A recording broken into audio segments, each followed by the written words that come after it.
ਪੰਜਾਬ ਉੱਤੇ ਅੰਗਰੇਜ਼ ਦੇ ਕਬਜ਼ੇ ਦੇ ਦਿਨ ਨੂੰ ਪੰਜ ਦਰਿਆਵਾਂ ਦੀ ਧਰਤੀ ਦੇ ਵਸਨੀਕ ਹਮੇਸ਼ਾ ਤੋਂ ਕਾਲੇ ਦਿਹਾੜੇ ਦੇ ਤੌਰ ਤੇ ਮਨਾਉਂਦੇ ਨੇ। ਇਸ ਵਰੇ ਵੀ ਇਸ ਦਿਨ ਨੂੰ ਆਪਣੀ ਤਾਰੀਖ ਨਾਲ ਹੋਣ ਵਾਲੇ ਧਰੋਹ ਦੀ ਯਾਦ ਨਾਲ ਮਨਾਇਆ ਗਿਆ। ਇਸ ਸਿਲਸਿਲੇ ਵਿੱਚ ਉਚੇਚਾ ਇਕੱਠ ਲਾਹੌਰ ਪ੍ਰੈਸ ਕਲੱਬ ਅੰਦਰ ਹੋਇਆ, ਜਿੱਥੇ ਪੰਜਾਬੀ ਤਹਿਰੀਕ ਦੇ ਮੋਢੀ ਇਲਿਆਸ ਘੁੰਮਣ ਤੇ ਮੁਦੱਸਰ ਇਕਬਾਲ ਬੱਟ ਸਣੇ ਧਰਤੀ ਤੇ ਰਹਿਤਲ ਨਾਲ ਮੁਹੱਬਤ ਕਰਨ ਵਾਲਿਆਂ ਭਰਵੀਂ ਰਲਤ ਕੀਤੀ। ਇੱਕ ਤੇ ਜਿਹੜਾ ਨਾ ਝਾਕਾ, ਇਹ ਬੜਾ ਅਜੀਬ ਜ਼ੁਲਮ ਹੈ ਕਿ ਮਾਂ ਥੱਪੜ ਮਾਰਦੀ ਹੈ ਉਸ ਬੱਚੇ ਨੂੰ ਜਿਹੜਾ ਕਿਸੇ ਸ਼ਾਦੀ ਦੇ ਵਿੱਚ ਜਾਂ ਕਿਸੇ ਇਕੱਠ ਵਿੱਚ ਪੰਜਾਬੀ ਬੋਲਦਾ ਹੁੰਦੀ, ਤੂੰ ਮੇਰੀ ਬੇਇੱਜ਼ਤੀ ਕਰਾ ਦਿੱਤੀ ਹੈ। ਔਰ ਅਸੀਂ ਉਸ ਮਾਂ ਨੂੰ ਨਹੀਂ ਯਾਨੀ ਮੂਰ ਤੇ ਇਲਜ਼ਾਮ ਦੇਣਾ, ਉਹ ਜਿਹੜਾ ਪ੍ਰੋਸੈਸ ਹੈ ਸਾਡਾ ਉਹਨੂੰ ਸਮਝਣਾ ਕਿ ਇਹ ਹੋਇਆ ਕੀ ਉਸ ਮਾਂ ਦੇ ਉੱਤੇ। ਕੋਈ ਬੱਚੇ ਨੂੰ ਮਾਰਦੀ ਹੈ ਕਿ ਤੂੰ ਪੰਜਾਬੀ ਬੋਲ ਕੇ ਜਿਹੜਾ ਹੈ ਮੇਰੀ ਤੂੰ ਬੇਇੱਜ਼ਤੀ ਕਰਾ ਦਿੱਤੀ ਹੈ।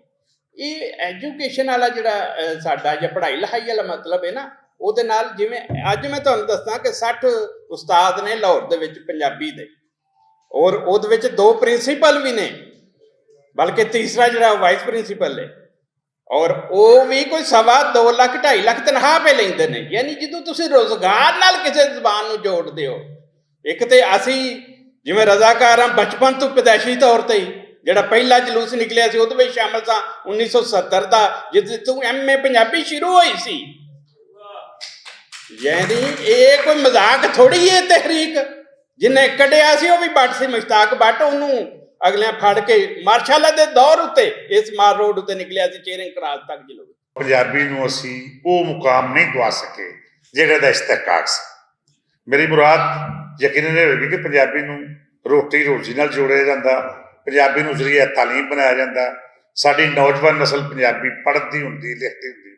ਜਿਵੇਂ ਕਿ ਬਾਕੀ ਸੂਬਿਆਂ 'ਚ ਤੁਸੀਂ ਦੇਖ ਲਓ, ਸਿੰਧ ਵਿੱਚ ਕੋਈ ਬੱਚਾ ਉਨਾ ਚਿਰ ਮੈਟ੍ਰਿਕ ਨਹੀਂ ਦੇ ਸਕਦਾ ਇਮਤਿਹਾਨ ਜਿਹਨਾਂ 'ਚੋਂ ਸਿੱਧੀ ਦਾ ਪਰਚਾ ਪਾਸ ਨਹੀਂ ਕਰੇ।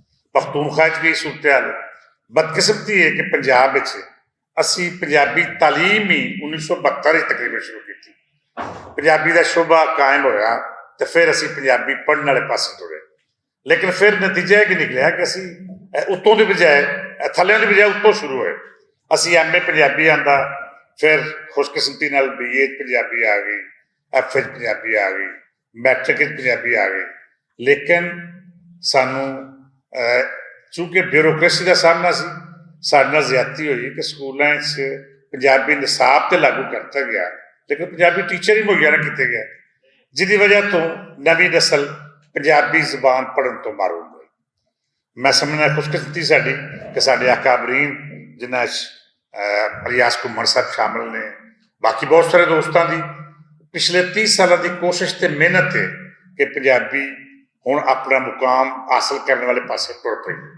ਔਰ ਨਤੀਜਤਨ ਜਿਹੜੀ ਸੂਰਤ ਪੰਜਾਬੀ ਦੀ ਅੱਜ ਤੋਂ 30-35 ਸਾਲ ਪਹਿਲਾਂ ਸੀ, ਹੁਣ ਉਹ। ਇਸ ਮੌਕੇ ਉੱਤੇ ਗੱਲਬਾਤ ਕਰਨ ਵਾਲਿਆਂ ਆਖਿਆ ਕਿ ਪੰਜਾਬ ਨੇ ਹਮੇਸ਼ਾ ਆਪਣੇ ਹੱਕਾਂ ਦੀ ਲੜਾਈ ਲੜੀ ਹੈ। ਇਹ ਮੁਜ਼ਾਹਮਤ ਕਰਨ ਵਾਲਿਆਂ ਦੀ ਧਰਤੀ ਹੈ। ਧਰਤੀ ਦੇ ਪੁੱਤਰਾਂ ਅੰਗਰੇਜ਼ ਦੇ ਖਿਲਾਫ ਵੀ ਆਜ਼ਾਦੀ ਦੀ ਲੜਾਈ ਡਟ ਕੇ ਲੜੀ। ਅੰਗਰੇਜ਼ਾਂ ਨੇ ਪਹਿਲੇ ਤੋਂ ਬੜੀ ਕੋਸ਼ਿਸ਼ ਕਰ ਰਹੇ ਸਨ, ਤਕਰੀਬਨ ਅੱਧੀ ਸਦੀ ਤੋਂ ਉਹ ਕੋਸ਼ਿਸ਼ ਕਰ ਰਹੇ ਸਨ ਈਸਟ ਇੰਡੀਆ ਕੰਪਨੀ ਤੇ ਬਰਤਾਨਵੀ ਸਾਮਰਾਜ ਕੇ ਪੰਜਾਬ ਤੇ ਕਬਜ਼ਾ ਕਰ ਲਿਆ ਜਾਏ। ਪੰਜਾਬ ਸ਼ੁਰੂ ਤੋਂ ਲੈ ਕੇ ਸੋਨੇ ਦੀ ਚਿੜੀਆ ਰਿਹਾ ਹੈ। ਇੱਥੇ ਸ਼ੁਰੂ ਤੋਂ ਲੈ ਕੇ ਮਾਦਨੀਆਤ ਤੇ ਫਸਲਾਂ, ਹਰ ਤਰ੍ਹਾਂ ਦੀ ਦੌਲਤ ਜਿਹੜੀ ਹੈ ਉਹ ਵਾਫਰ ਰਹੀ ਹੈ। ਤੇ ਉਹਨਾਂ ਨੇ ਪੰਜਾਬ ਨੂੰ ਲੁੱਟਿਆ।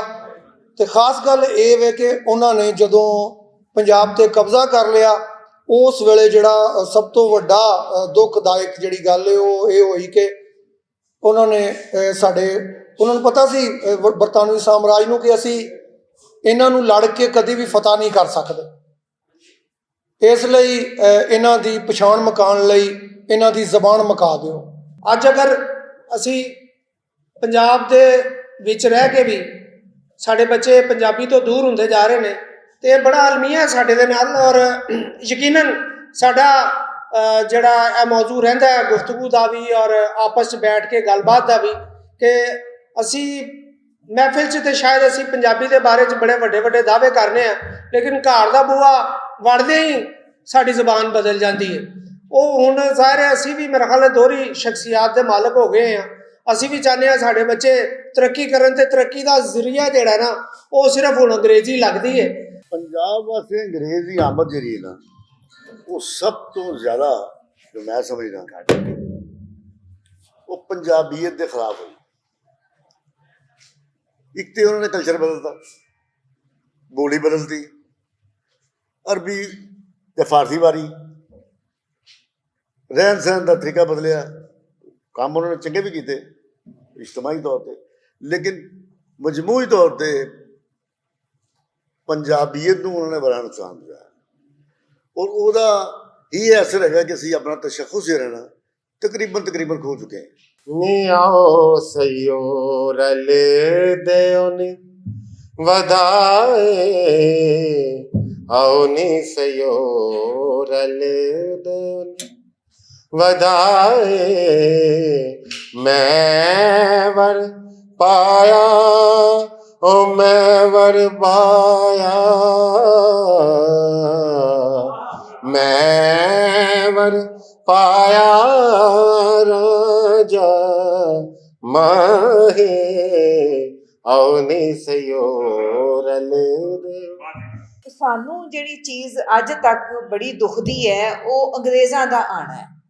ਅੰਗਰੇਜ਼ਾਂ ਦਾ ਆਉਣਾ ਸਭ ਤੋਂ ਜ਼ਿਆਦਾ ਇਸ ਲਈ ਦੁਖਦਾ ਹੈ ਕਿ ਬਾਕੀ ਜਿੰਨੇ ਇਨਵੇਡਰ ਆਏ ਉਹਨਾਂ ਨੇ ਇਸ ਧਰਤੀ ਨੂੰ ਆਪਣੀ ਧਰਤੀ ਸਮਝਿਆ ਤੇ ਇੱਥੇ ਰਚ ਵਸ ਗਏ। ਅੰਗਰੇਜ਼ ਜਿਸ ਲਈ ਆਉਂਦਾ ਹੈ ਤੇ ਉਹਦਾ ਇੱਥੇ ਆਉਣ ਦਾ ਮਕਸਦ ਜਿਹੜਾ ਤੁਹਾਨੂੰ ਸਭ ਨੂੰ ਬੜੀ ਚੰਗੀ ਤਰ੍ਹਾਂ ਪਤਾ ਕਿ ਸਿਰਫ ਇੱਕ ਸੀ ਕਿ ਇੱਥੇ ਦੇ ਜਿੰਨੇ ਰਿਸੋਰਸਿਸ ਨੇ ਉਹਨਾਂ ਨੂੰ ਲੁੱਟ ਮਾਰ ਕਰਕੇ ਤੇ ਯੂਰਪ 'ਚ ਪਹੁੰਚਾਇਆ ਜਾਏ। ਅੰਗਰੇਜ਼ ਨੇ ਅੱਜ ਤੱਕ ਇਸ ਖਿੱਤੇ ਨੂੰ ਆਪਣੀ ਜ਼ਮੀਨ, ਆਪਣਾ ਘਰ, ਆਪਣੀ ਨਹੀਂ ਸਮਝਿਆ।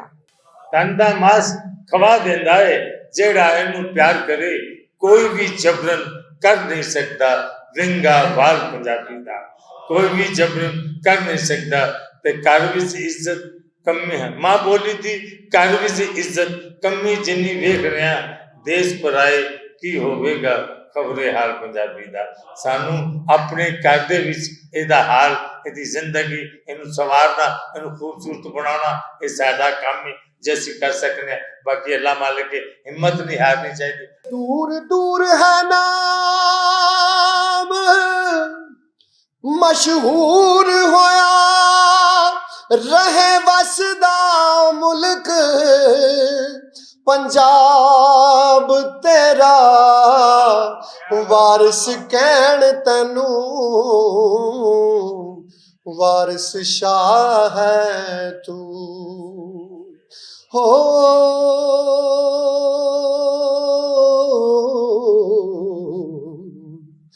ਮੁਸ਼ਕਿਲ ਹੋਵੇਗਾ ਪੈਦਾ ਜਵਾਬ ਤੇਰਾ।